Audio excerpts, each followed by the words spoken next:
Shalom, salam sehat. Kita berjumpa lagi untuk pelajaran sekolah sahabat kita hari ini, tanggal 12 Agustus dengan judul Menemukan Istirahat Setelah Pengampunan.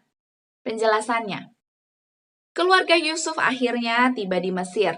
Tidak ada lagi rahasia kelam dalam keluarga. Saudara-saudaranya pasti telah mengakui telah menjual Yusuf ketika mereka menjelaskan kepada ayah mereka bahwa anak yang dia pikir telah dibunuh sekarang adalah Perdana Menteri Mesir. Meskipun tidak selalu tepat atau bijaksana untuk memulihkan hubungan, ini tidak berarti bahwa kita tidak dapat mengampuni. Kita mungkin tidak dapat memeluk dan menangis dengan orang yang telah menyakiti kita, tetapi kita mungkin ingin menyuarakan pengampunan kita baik secara lisan maupun tulisan. Dan sekarang saatnya untuk melepaskan rasa sakit sejauh yang kita bisa. Mungkin rasa sakit akan tetap tinggal, tetapi setidaknya kita bisa berada di jalan menuju kesembuhan. Bacalah Kejadian 50 ayat 15-21. Apa yang saudara-saudara Yusuf khawatirkan dan mengapa mereka khawatir tentang hal itu? Apa yang ketakutan ini katakan tentang diri mereka sendiri?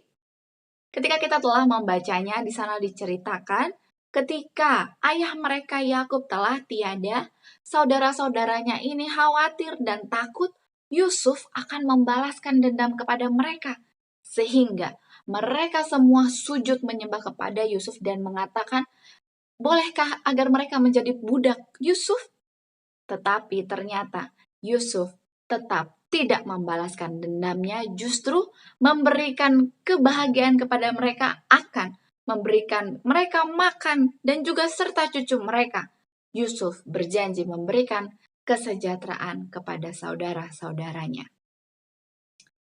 Saudara-saudara Yusuf telah tinggal di Mesir selama 17 tahun, sesuai dengan yang ditulis dalam Kejadian 47 ayat 28. Namun, ketika Yakub meninggal, mereka takut bahwa Yusuf akan balas dendam. Mereka menyadari kembali betapa mereka telah menyakiti Yusuf. Yusuf meyakinkan mereka kembali akan pengampunannya sekarang setelah kematian ayah mereka. Penyegaran ini mungkin baik untuk Yusuf dan juga saudara-saudaranya. Jika lukanya dalam, kita mungkin harus memaafkan berkali-kali.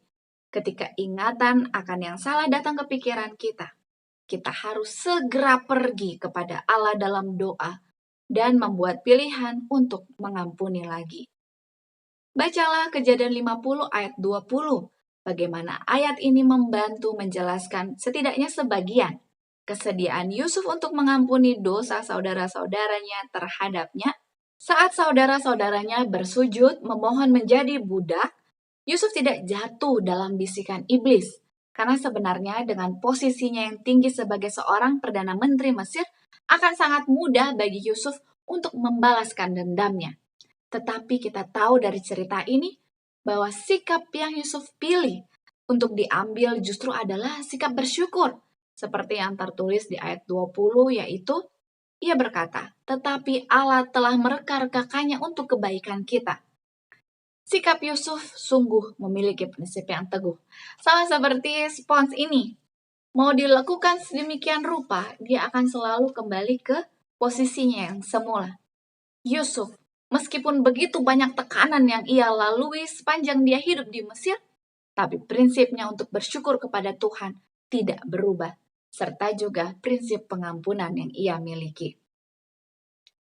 Yusuf dengan sungguh percaya bahwa hidupnya adalah bagian dari rencana besar Allah untuk membantu menyelamatkan dunia yang dulu dikenal dari kelaparan dan kemudian membantu keluarganya menggenapi janji Allah untuk menjadi bangsa yang besar.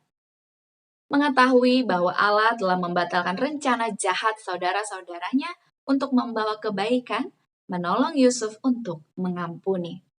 Kisah Yusuf berakhir bahagia.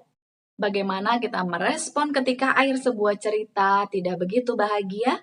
Atau dapatkah seseorang berdebat bahwa dalam jangka panjang, yaitu dengan akhir dosa dan akhir dari pertentangan besar, ketika semua masalah diselesaikan, itu akan menjadi akhir yang bahagia? Bagaimana harapan ini dapat menolong kita menghadapi akhir yang kurang ideal? Tak seorang pun di dunia ini kebal terhadap rasa marah, kebal terhadap rasa kecewa ataupun tersakiti. Karena kita tahu kita masih hidup di dunia yang berdosa. Tetapi selama masih ada nafas setiap hari yang Tuhan karuniakan, itu artinya kita masih diberikan kesempatan untuk mengampuni dan juga untuk meminta maaf kepada orang lain. Sesuai yang tertulis di dalam Pengkhotbah 7 ayatnya yang kedua, di sana dituliskan, pergi ke rumah duka lebih baik daripada pergi ke rumah pesta, karena di rumah dukalah kesudahan setiap manusia. Hendaknya orang yang hidup memperhatikannya. Tidak ada yang tahu kapan waktu kita meninggal. Karena itu, sebelum terlambat bagi kita, mari kita pulihkan hubungan kita dengan sesama manusia agar kita boleh memiliki akhir yang bahagia. Urusan akhir yang bahagia ataupun akhir yang sedih itu adalah pilihan kita. Karena itu, mari kita gunakan hak pilih kita dengan baik untuk masa depan kita bersama. Kiranya dengan pelajaran sekolah sahabat ini, kita boleh memiliki pandangan ke depan lagi, bahwa Tuhan rindu agar kita boleh mengampuni. Untuk firman ini, saya mengajak kita semua, mari bersatu di dalam doa.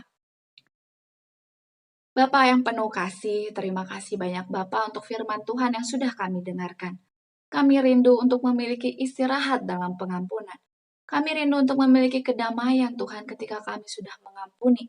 Dan juga ketika kami berani untuk memilih melakukan hal yang benar. Serta meminta maaf kepada sesama kami manusia agar kami memiliki akhir yang bahagia. Ya Tuhan kami, biarlah Tuhan boleh bantu kami untuk lebih banyak menggunakan waktu bercerita kepada Tuhan, menuangkan segala perasaan kami, perasaan kesal, rasa marah, kegelisahan kepada Tuhan. Sehingga kami juga boleh mendapatkan kekuatan dan kedamaian. Mohon ampunilah kami orang berdosa Tuhan ketika kami sudah mengampuni orang lain. Di dalam nama Yesus kami berdoa. Amin.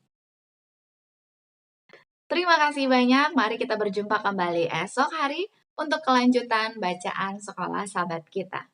Sampai jumpa. Tuhan memberkati kita. Amin.